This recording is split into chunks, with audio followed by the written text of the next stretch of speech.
Salut à tous, c'est Baptiste, bienvenue dans cette nouvelle vidéo. Dans cette nouvelle vidéo, j'aimerais vous expliquer et vous donner les différentes façons d'investir dans l'immobilier. Alors aujourd'hui, on va en voir 4 différentes. Avant toute chose, abonnez-vous à la chaîne YouTube pour ne rater aucune de mes vidéos. Cliquez sur la cloche à côté du bouton s'abonner pour recevoir une notification à chaque nouvelle sortie. Et n'hésitez pas à me poser vos questions en commentaire si vous en avez au cours de la vidéo sur les différentes façons d'investir dans l'immobilier. Alors, comme je vous l'ai dit il y a de cela quelques secondes, il y a 4 façons d'investir dans l'immobilier. La deuxième est celle que j'utilise le plus, alors restez bien jusqu'à la fin de la vidéo pour pouvoir voir toutes les possibilités qui s'offrent à vous en fonction de votre situation, mais aussi en fonction de vos objectifs. Parce que oui, les différentes façons d'investir dans l'immobilier correspondent à une situation, mais correspondent aussi à un objectif, à ce que vous souhaitez faire. Si vous souhaitez vivre de vos loyers, et remplacer votre salaire, ou si vous souhaitez avoir beaucoup d'épargne sur votre compte bancaire et que vous n'avez pas de cash, ou que vous avez beaucoup de cash mais que vous ne voulez pas vous embêter avec de l'immobilier physique. On va un peu tout voir aujourd'hui. Et la première chose, la première façon d'investir dans l'immobilier que j'aimerais vous parler, c'est l'achat-revente. Alors l'achat-revente, qu'est-ce que c'est? C'est le fait d'acheter un bien qui est très souvent dégradé, de le retaper, donc faire des travaux dedans, ajouter de la plus-value et ensuite de le remettre en vente pour pouvoir avoir une plus-value tout simplement.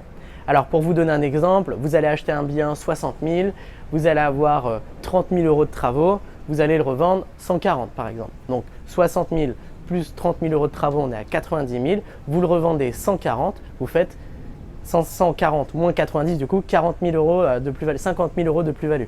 Donc 50 000 euros de plus-value qui vont directement dans votre poche en fait. Alors après vous avez des impôts et tout ça, ce qui est quelque chose de plutôt classique en France, je ne vous apprends rien, mais cet impôt rentre dans le calcul de rentabilité. Alors l'achat-revente, ça vous permet plusieurs choses. Ça vous permet d'une part de générer beaucoup d'argent tout de suite, beaucoup de cash que vous allez pouvoir avoir sur vos comptes. Et la deuxième chose, c'est que ça va vous permettre du coup d'aboutir différents de vos projets. Donc ça peut être des projets par exemple professionnels qui n'ont aucun rapport avec l'immobilier, comme le fait de rajouter du cash dans une entreprise pour pouvoir mener à bien un des projets que vous avez. Ça peut être le fait de réaliser des projets qui n'ont aucun rapport avec le business, mais ça peut être aussi et surtout, donc d'une part le fait d'investir dans des projets professionnels, mais d'autre part d'investir dans l'immobilier locatif, qui est le deuxième point qu'on va aborder et qui est le point que j'utilise le plus. La majorité des entrepreneurs, des investisseurs qui du coup investissent dans l'immobilier locatif, donc qui génèrent des loyers qui leur permettent de vivre, vont aussi faire de l'achat-revente. Donc pour l'exemple, vont peut-être acheter 2 biens en immobilier locatif, donc on va louer à des locataires et derrière on va en faire un en achat-revente et ça va nous permettre de dégager du cash rapidement et on va pouvoir ensuite le mettre en apport pour un nouveau bien ou en remboursement anticipé pour pouvoir se débarrasser d'une dette ou pour pouvoir tout simplement réduire cette dette. Donc c'est des possibilités, ça nous permet d'augmenter notre patrimoine net et du coup dès qu'on va aller voir la banque, ça va la rassurer et ça va nous permettre d'avoir plus de financement, plus facilement, plus rapidement avec des conditions qui sont meilleures. Donc l'achat-revente, je recommande. Maintenant, voilà, attention, ça reste quand même du travail parce qu'il faut pouvoir maîtriser les travaux, les devis, il faut pouvoir être bon en termes de calcul. Et si vous vous plantez sur du locatif, vous pourrez toujours à peu près vous rattraper. Si vous vous plantez sur de l'achat-revente, c'est un peu plus compliqué parce qu'on parle de grosses sommes quand même. Ça reste des grosses sommes de travaux souvent parce qu'on va ajouter beaucoup de plus-value. Donc de cela, on va prendre plus de risques. Donc à vous de voir. Je ne le recommande pas forcément en première opération, mais plutôt en 2, 3, 4e opération. Ça peut être plus intéressant, mais c'est souvent destiné à des entrepreneurs, des investisseurs qui sont plus expérimentés.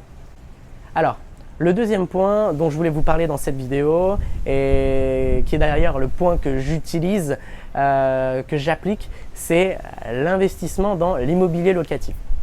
Alors l'immobilier locatif, on en parle beaucoup, probablement que vous savez déjà ce que c'est, mais je veux quand même vous redonner le business model de l'immobilier locatif. Alors l'immobilier locatif, c'est le fait de louer à des locataires. Alors on va faire un crédit du coup et on va percevoir des loyers. L'objectif, c'est de percevoir un maximum de loyers pour avoir un maximum de rentrée d'argent et donc de rentabilité. Donc on va faire par exemple de la colocation, moi c'est ce que je fais, j'en ai 5, donc j'ai 16 locataires à l'heure actuelle. Mais vous pouvez aussi faire de la location courte durée où du coup vous louez à la nuitée en système, en business model d'appart-hôtel. Vous pouvez aussi faire de la division, donc vous allez diviser en petite surface une grande surface. Vous pouvez acheter un immeuble de rapport, donc vous allez acheter plusieurs lots directement. Là, on en parle énormément sur cette chaîne. Allez voir les autres vidéos si c'est quelque chose qui vous intéresse. Et on va du coup avoir ce crédit-là, percevoir les loyers et on va avoir d'autres charges annexes comme les charges de copropriété, la taxe foncière, l'électricité, toutes les énergies par exemple. Mais on a aussi la fiscalité. Et l'objectif, c'est d'avoir un maximum de loyers pour qu'on puisse payer avec ce loyer et donc sans débourser de l'argent de notre poche, le crédit, mais aussi toutes les charges et qu'on ait même un excédent de trésorerie, donc de l'argent qui rentre dans notre poche chaque mois. Donc on gagne de l'argent sans argent dès maintenant, mais on se crée aussi du patrimoine. Et l'objectif, c'est ensuite de multiplier les opérations pour avoir un maximum d'excédents venant de différents biens. Et avec cet excédent, vous allez ensuite pouvoir, soit le réinvestir dans le remboursement anticipé de votre crédit pour réduire et ou vous débarrasser de la dette, mais aussi, sinon, mettre en apport sur un autre bien, que ce soit par exemple les frais de notaire ou tout simplement mettre du cash sur une opération, tout simplement. Donc voilà, après vous pouvez aussi financer les meubles d'une opération, vous pouvez faire plein de choses avec ce cash-là, mais vous pouvez aussi vivre avec. Donc c'est le business model que moi-même j'ai choisi parce que je n'avais pas forcément d'argent pour commencer et ça fait que j'ai commencé comme ça et mon objectif aussi est de me créer des revenus récurrents. Et le problème avec l'achat-revente, c'est que vous faites beaucoup de cash d'un seul coup, mais vous allez peut-être faire 50 000 une fois, mais après, pendant 1 an, 2 ans, vous ne ferez peut-être plus rien. Ou alors, vous devez en faire une activité à temps plein, mais vous vous êtes créé un autre travail. Et moi, mon objectif, c'était plutôt de voyager, comme par exemple le fait d'être ici et de vous tourner cette vidéo. Aujourd'hui, on est à Bali et j'aurais jamais pu être à Bali si je faisais de l'achat-revente, par exemple. Parce qu'il faut que je gère tous les ouvriers, parce qu'il faut que je gère l'avancée des travaux et parce que c'est énormément de travail par rapport à l'immobilier locatif qui peut être automatisable et aussi et surtout délégable. Alors maintenant, on va voir la troisième façon d'investir dans l'immobilier. Alors, vous pouvez voir qu'il y en a quand même pas mal. On est déjà à la troisième, il y en a une quatrième après. Et c'est une liste qui est non exhaustive, c'est-à-dire que vous pouvez avoir d'autres façons d'investir dans l'immobilier. Je vous en ai donné 4 aujourd'hui, mais vous en avez plein en règle générale. Je vous ai donné les 4 principales. Donc la troisième, on y vient, c'est du coup d'investir dans les SCPI, mais aussi dans les fonds de placement. Alors, qu'est-ce que les SCPI? Qu'est-ce que les fonds de placement? Pour moi, je considère ça comme un investissement classique en fait. C'est comme si vous investissiez sur une assurance vie, sauf que vous allez avoir des rentabilités plus élevées. Il y a 2 choses. Les SCPI de placement, ce sont des sortes de fonds d'investissement en quelque sorte, où vous allez apporter de l'argent et on a une rentabilité qui est promise, qui est de moyenne de tête de 5,20, 5,10, 5,20. Je crois même que c'était 5,12 il y a de cela quelques temps. Donc vous avez 5,12 net qui tombe dans votre poche de rentabilité, 5,12% sur le total de votre capital. Alors là, c'est compliqué d'avoir un crédit et de l'investir. Et c'est d'ailleurs pas forcément la façon la plus intelligente de le faire si vous n'avez aucun patrimoine et aucun cash sur vos comptes. Du coup, vous allez investir là-dedans. C'est une entreprise en quelque sorte qui va gérer l'investissement dans de l'immobilier professionnel. Donc des commerces et des bureaux. Et vous allez toucher une rentabilité. Donc c'est assez intéressant parce que c'est quelque chose qui est très, très clair dans le sens où vous avez accès au bilan de l'entreprise, vous avez accès à tout pour pouvoir prendre une décision et aussi et surtout pour savoir si vous restez dans ce fonds ou non. Donc les SCPI, je recommande si vous avez beaucoup de cash et qui dort par exemple sur un compte, une assurance vie, un livret A, quelque chose qui ne sert à rien du tout et ou même sur un compte courant. J'ai déjà vu beaucoup de monde avec de l'argent sur des comptes courants de manière assez élevée et de manière assez inconsciente aussi.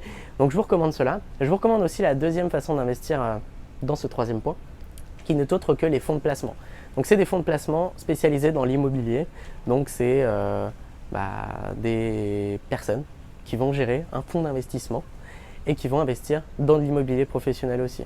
Donc c'est pas forcément des SCPI, c'est pas pareil, c'est un peu moins réglementé, c'est un peu plus large en quelque sorte et c'est des rentabilités qui peuvent être aléatoires dans le sens où vous allez investir dans un fonds en fonction de ses rentabilités passées, mais ces rentabilités peuvent être moins élevées ou plus élevées les années d'après. Ça dépend des bilans, ça dépend aussi des décisions internes, tout simplement.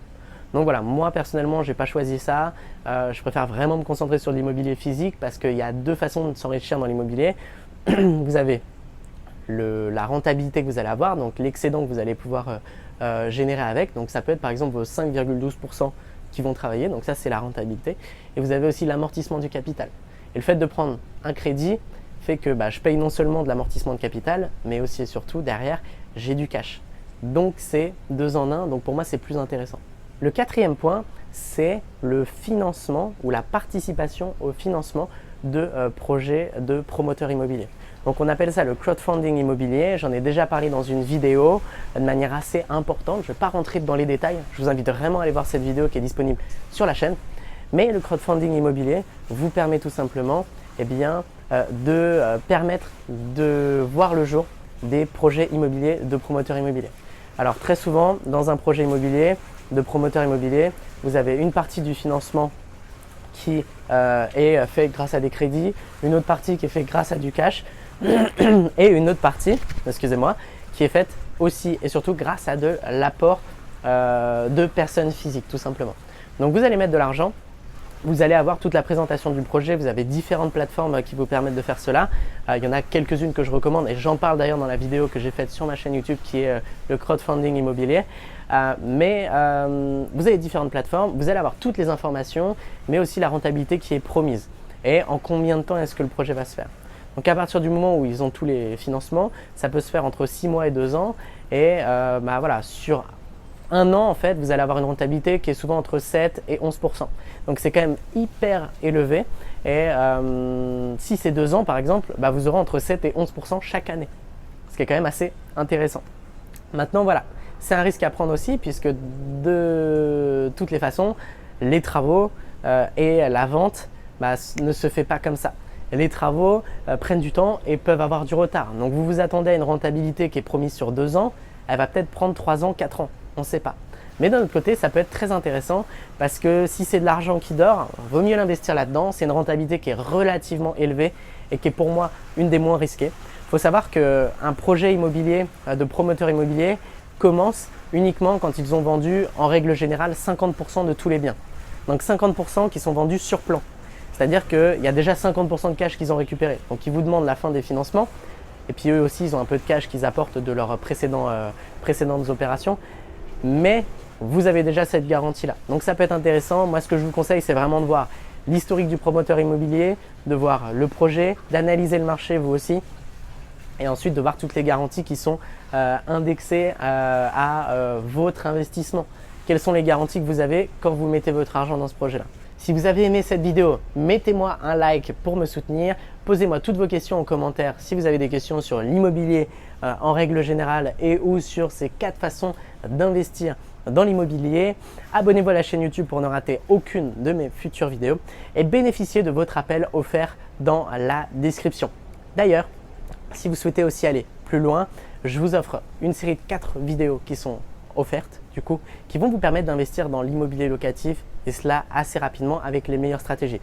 On va voir différentes choses dont le fait d'acheter un bien largement en dessous du prix du marché. Donc comment est-ce qu'on va pouvoir le négocier? On va voir comment obtenir un financement assez facilement, comment trouver des locataires de qualité. Donc je vais vous parler de tout ça. Ces 4 vidéos que vous allez recevoir étalées sur 4 jours et qui vont vous aider à avancer dans votre projet d'investissement immobilier. Donc voilà, si vous avez apprécié la vidéo, encore une fois, mettez-moi un like et je vous dis à très vite pour une prochaine vidéo sur la chaîne. Ciao, ciao!